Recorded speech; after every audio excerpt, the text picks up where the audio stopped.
Lone Wolfer here out in the backyard doing a little maintenance on Michelle after I had heard a bit of a rattling noise and was pretty annoyed by it.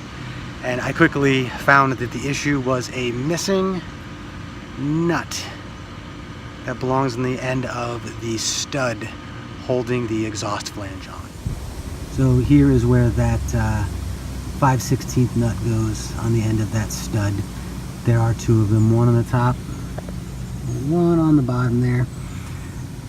There's two on each cylinder and exhaust flange. I would highly recommend checking these every time you change your oil, maybe even more frequently, and keeping some extra ones around. They're like $1 at Ace Hardware. You can also pick them up from Harley.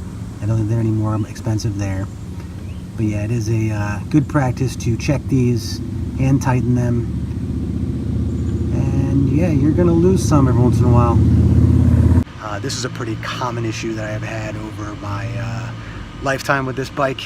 We are at 73-ish thousand miles, and I have gone through a lot of these. Typically I carry these with me wherever I go, but I was out and I had to run to Ace Hardware to pick up some new ones.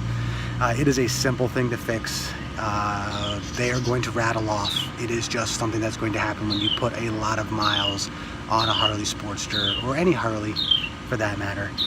But I highly recommend that you take a moment and you look over your exhaust flanges and make sure that your nuts are nice and tight, and that they are holding everything on properly.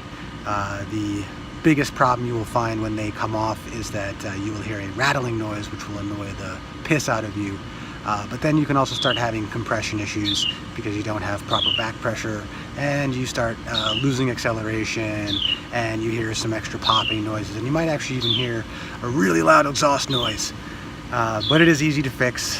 These are readily available at Ace Hardware. On the Sportsters, they are what are these, 5/16 24 pitch, so that the fine pitch 5/16. Yes, you should get the ones with the flange on them. And yeah, hope you guys are out there having a great time riding. I will be out on the road momentarily, and I will be out there with the fiance Claire on the Savage as well. So yeah, right now I'm just doing some basic maintenance stuff on these two bikes, going over everything and making sure we'll be good out on the road. All right guys, rock on.